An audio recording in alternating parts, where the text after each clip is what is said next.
Hello students, नमस्कार। मैं विवेक पटेल एक बार फिर से आपका स्वागत करता हूँ स्टार एजुकेशन की तरफ से एक नए वीडियो में। वीडियो नया है परंतु जो पिछले अध्याय के साथ संबंध है वो पूरी तरीके से जुड़ा हुआ है। अभी भी चैप्टर 5 जीवन की मौलिक इकाई, और ये है हमारा भाग 4। तो पिछले भाग में हमने जो कोशिका अंगकों के बारे में चर्चा किया था, समझा था, अब उसी को थोड़ा सा आगे बढ़ाते हैं और मैं पूरा प्रयास करूंगा कि ये हमारा आखिरी भाग हो। तो अंतर्द्रवी जालिका, लाइसोसोम और गोल्जी उपकरण, इनके विषय में हमने चर्चा की थी। इनके कार्य के बारे में बताया था, इनके जो भी विशेषताएं उसके बारे में बताया था। और बाकी बचे हुए अंगक आपकी पाठ्यपुस्तक के अनुसार बचे गए माइटोकॉन्ड्रिया, प्लेस्टेट, राजधानी। एक एक करके इनके बारे में पढ़ेंगे। तो सबसे पहले हम स्टार्ट करते हैं हमारी माइटोकॉन्ड्रिया। माइटोकॉन्ड्रिया की विशेषता देखते हैं। तो ध्यान से देखिए, माइटोकॉन्ड्रिया को कोशिका का बिजली घर कहा जाता है। बहुत ही महत्वपूर्ण टॉपिक है, इससे प्रश्न भी निर्मित होते हैं कि एक नंबर में भी आता है, एमसीक्यूज वगैरह में भी आता है कि कोशिका का बिजली घर कहा जाने वाला अंग कौन सा है, बताइए।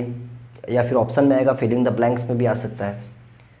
तो the power house of the cell is mitochondria.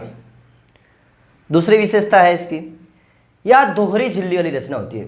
दोहरी झिल्ली वाली, जब इसकी रचना देखेंगे ना आपको ईजिली समझ में आएगा। दोहरी झिल्ली अर्थात क्या, डबल लेयर होती है इसमें। बाहर की जो लेयर होती है वो थोड़ा सा, बाहरी परत जो होती है वो थोड़ा छिद्रित होती है, और अंदरूनी परत जो होती है वो वलय युक्त होती है। वलय युक्त कहने का मतलब मेरा सब कुछ रचना में छुपा हुआ, सब कुछ ड्राइंग में छुपा हुआ है। अभी आपको कुछ समझना नहीं, सिर्फ आप ध्यान से सुनिए इस चीज को। तीसरा पॉइंट है, जो भीतरी वलय युक्त भाग होता है वो एक स्पेस प्रोवाइड करता है, एक स्थान देता है। किस चीज के लिए? रासायनिक क्रिया के लिए। और उसी रासायनिक क्रिया से एटीपी का निर्माण होता है। और सबसे महत्वपूर्ण बात यह है माइटोकॉन्ड्रिया की कि इसके पास अपना खुद का डीएनए होता है और इसके अपने खुद के राइबोसोम होते हैं।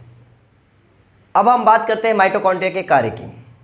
तो देखिए, जो कार्य का पहला पॉइंट मैंने लिखा है कि माइटोकॉन्ड्रिया को कोशिका का बिजली घर कहा जाता है, ये पॉइंट मैंने विशेषता में भी लिखी थी, उसकी जो भी प्रॉपर्टीज थी। क्योंकि ये इतना महत्वपूर्ण पॉइंट है, मुझे लिखना पड़ा इसमें भी कि माइटोकॉन्ड्रिया को कोशिका का बिजली घर कहा जाता है। ये इसका कार्य भी है, इसकी विशेषता भी है। अच्छा, दूसरा कार्य कि इसमें कोशिकीय श्वसन के दौरान एटीपी के स्वरूप में ऊर्जा का निर्माण होता है। एटीपी क्या है सर? सबसे पहले तो आप इसकी फुल फॉर्म देखिए, एडेनोसाइन ट्राइफॉस्फेट। देखिए, इस संसार में जितने भी पदार्थ हैं, अलग अलग पदार्थों को ऊर्जा के लिए अलग अलग संसाधनों की आवश्यकता होती है। विभिन्न प्रकार के संसाधन। आप बाइक को केरोसिन से नहीं चला सकते, उसके ऊर्जा का संसाधन पेट्रोल है ना। उसी प्रकार से बहुत से उदाहरण है, लेकिन मैं नॉर्मली, आप समझिए, ज़्यादा उदाहरण देखने की जरूरत नहीं है। तो इसी प्रकार हमारी जो कोशिका है उसमें जो ऊर्जा होती है वो एटीपी के स्वरूप में संग्रहित होती है, और एटीपी वाली ऊर्जा ही कोशिकाएं उपयोग करती हैं। किस कार्य के लिए उपयोग करती हैं? एटीपी का उपयोग कोशिकाएं अपने यांत्रिक कार्य, मैकेनिकल वर्क और रासायनिक यौगिकों को बनाने में करती है ना। केमिकल कंपाउंड्स जो होते हैं उनको बनाने के लिए भी ऊर्जा का उपयोग करती है, जिसमें एटीपी का उपयोग आ जाता है। और माइटोकॉन्ड्रिया अपना, क्योंकि उसका खुद का राइबोसोम है, तो वो अपना खुद का प्रोटीन भी बनाता है। तो ये माइटोकॉन्ड्रिया का कार्य है। यह देखिए आपके सामने माइटोकॉन्ड्रिया कोशिका के अंदर, लाल कलर का भाग आपने जब पिछली बार कोशिका अंगों के बारे में पढ़ा तो ड्राइंग में आपने माइटोकॉन्ड्रिया को देखा। ध्यान से देखिए, माइटोकॉन्ड्रिया के अंदर अगर हम झांकते तो मैंने जो बताया था आपको दो हरी झिल्ली पाई जाती है। ध्यान से देखना, बाहर की झिल्ली और अंदरूनी झिल्ली। तो जो आपको बाहर का लेयर दिख रहा है, देखो आउटर मोस्ट मेम्ब्रेन, और क्रिस्टी भाग लिखा हुआ ना, जो इस प्रकार की वलयनुमा रचना दिख रही है आपको, वही है हमारी अंदर की झिल्ली। ये देखिए, और यही झिल्ली जो स्पेस दे रही है, आप देख रहे हो इस प्रकार से वो यू बना रही है या फिर जो भी सी बना रही है, इस स्पेस इसी जगह पर कोशिकाओं में माइटोकॉन्ड्रिया में एटीपी देखो निर्मित हो रहा। वही स्पेस जो किसने दिया है, हमारी अंदर की जालिका झिल्ली ने, है ना, अंदरूनी जो झिल्ली है उसके द्वारा स्पेस प्रोवाइड हुआ, और उसी स्पेस का उपयोग करके माइटोकॉन्ड्रिया में रासायनिक अभिक्रिया हुई, और रासायनिक क्रिया हुई, उसी रासायनिक क्रिया द्वारा क्या बना, हमारा एटीपी निर्मित हुआ। और फिर उस एटीपी की जहाँ पे जरूरत थी कोशिका में, वहाँ पे क्या कर दिया गया, पहुँचा दिया गया। इस प्रकार से माइटोकॉन्ड्रिया का कार्य समाप्त हो गया। अगला अंगक है प्लेस्टेट, लवक कह सकते हैं इसको हिंदी में हम। प्लेस्टेट यह सिर्फ वनस्पति कोशिकाओं में पाया जाता है। ध्यान दीजिएगा, ध्यान से सुनिए, प्लेस्टेट सिर्फ और सिर्फ वनस्पति कोशिकाओं में पाया जाता है। इसके बाद दूसरा पॉइंट है, लवक दो प्रकार के होते हैं, एक होते हैं क्लोरोप्लास्ट और एक होते हैं ल्यूकोप्लास्ट। क्लोरोप्लास्ट के आगे ब्रैकेट में रंगीन लिखा गया और ल्यूकोप्लास्ट के आगे रंगहीन लिखा गया। इसका अर्थ भी मैं आपको समझाता हूँ क्यों ऐसा लिखा गया है। क्लोरोप्लास्ट का रंग इसलिए लिखा गया, ध्यान देना, क्योंकि क्लोरोप्लास्ट में रंग होता है। क्लोरोप्लास्ट का रंग हरा होता है, किसके कारण, उसमें उपस्थित क्लोरोफिल के कारण। इसके अलावा क्लोरोप्लास्ट में सिर्फ हरा ही लवक नहीं, हरा वर्णक नहीं, पीला और नारंगी वर्णक भी पाया जाता है। क्लोरोप्लास्ट की स्ट्रोमा नामक इकाई में बहुत सी झिल्ली वाली परतें पाई जाती हैं। और इतना ही नहीं, प्लेस्टेट के पास खुद का डीएनए और राइबोसोम होता है ना। पॉइंट्स फटाफट याद रखना। प्लेस्टेट्स सिर्फ वनस्पति कोशिकाओं में पाए जाते हैं। इसके दो प्रकार होते हैं, क्लोरोप्लास्ट रंगीन होता है और वो ल्यूकोप्लास्ट रंगीन होता है। इतना ही नहीं, इसके बाद खुद का डीएनए और राइबोसोम होता है। अब हम देखते हैं प्लेस्टेट का कार्य। प्लेस्टेट वनस्पति में, ध्यान देना, जब वनस्पति में प्रकाश संश्लेषण की प्रक्रिया होती है, जो क्लोरोप्लास्ट होता है यह सिर्फ उसके कारण हो पाता है। मतलब क्लोरोप्लास्ट अपना मेन रोल प्ले करता है क्लोरोफिल के द्वारा, क्योंकि आपने चैप्टर 6 में पढ़ा कि किस प्रकार से जो पोषण प्राप्त करने की प्रक्रिया थी हरी वनस्पतियों की वो सिर्फ और सिर्फ क्लोरोप्लास्ट की उपस्थिति के कारण ही थी, है ना। तो इस प्रकार से वो क्लोरोफिल कहाँ पाया जाता है, हमारे क्लोरोप्लास्ट में।